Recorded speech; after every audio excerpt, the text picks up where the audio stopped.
Welcome to Spirits Night Silence. I'm Jasmine Ellis. Now,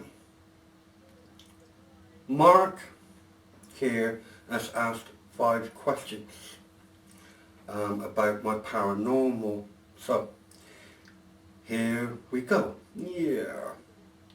Do you think ghosts get annoyed with people who go to haunted places for the sole purpose of being entertained instead of actually communicating? Well, really matter of speaking, I would say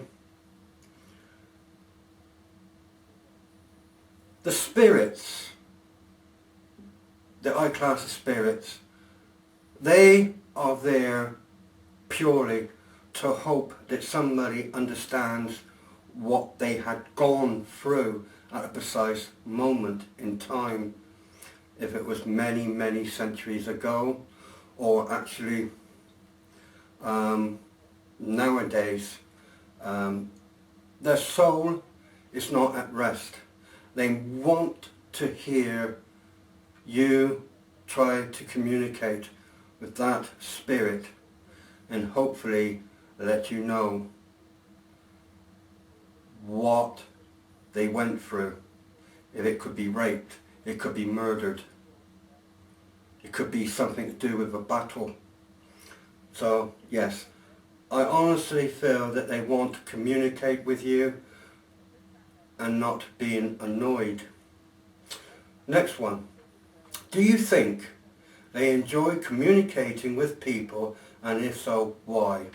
Exactly the same. I do believe that they like communicating with others,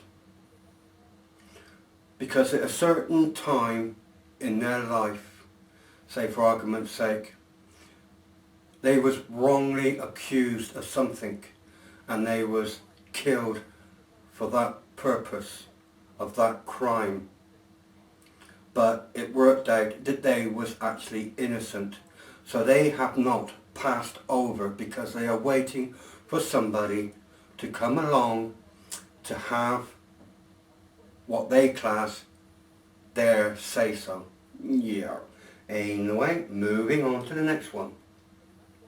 Do you think they are capable of being entertained?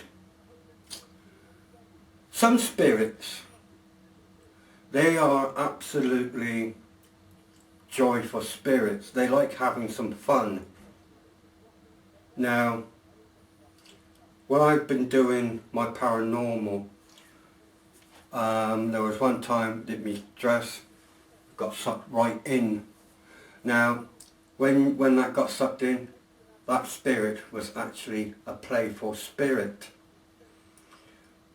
If, for anything, that I got pushed like I did when I done Sir Admiral Hood's monument, I got pushed on the floor. That was more of aggressive behaviour, but they might have meant it as fun.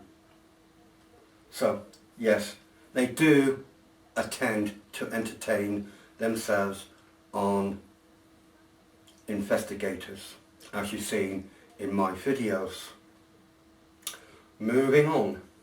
Do you think they are trapped in between worlds but will someday pass over into the next?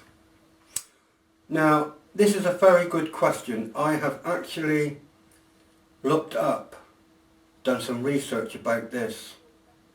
Now, the research that I have found out that the spirits in the spirit world will not move on, for the power reason is that they are waiting for someone to come along to listen to what they've got to say before they can move on.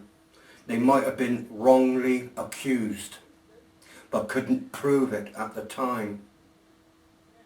They know exactly who actually did the drastic thing, but they want to move on, but they want to stay with us for somebody to actually communicate and talk to them to understand And some places, they actually do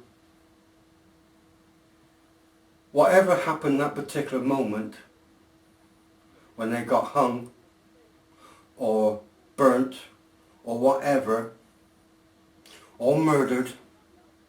They reenact that period of time over and over and over again, day, night, minute after minute after minute. They just keep on doing that same old part until someone actually comes along and asks them to communicate, give them their stories. This is the reason why when I do my paranormal, I always ask, please use my energy, communicate with me, so I can then communicate with the spirit, if that spirit uses my energy. But where the spirit is using the energy from the camera, I do not know if there is anything whatsoever there until I actually get my camera home and start working out. Yeah. Anyway, moving on to the number 5 and last. Do you think poltergeists or demons were ever human, or are they separated entities? Demons is absolutely 100% separate entity. When you're saying demons, you're talking about the devil. Poltergeist is a ghost, but the worst ghost possibly ever. A ghost poltergeist is, how can I put it? When that poltergeist was alive as a human being, he or she was actually a very, very bad person who went around killing people, who went around disfiguring people, torturing people before that person actually got caught. When that person got sentenced to death, because he was so, or because she was so bad alive, his spirit do not want to move on, wants to stay. And then you get things moving around the table, or objects getting thrown off or thrown at you.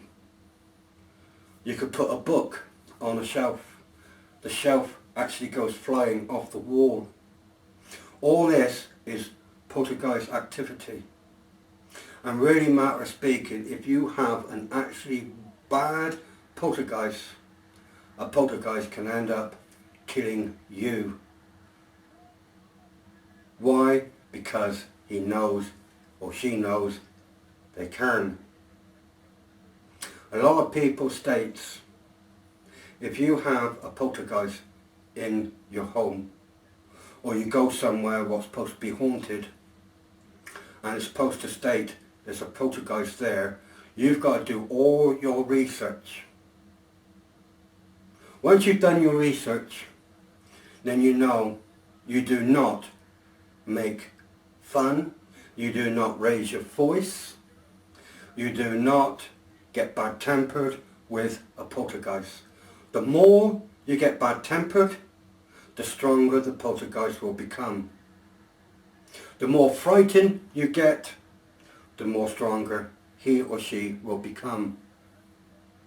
And the more stronger that poltergeist gets, your life could be in danger. So Mark, I hope now you understand a little bit more about the paranormal world. So, I'm going to end up with happy hauntings, everyone.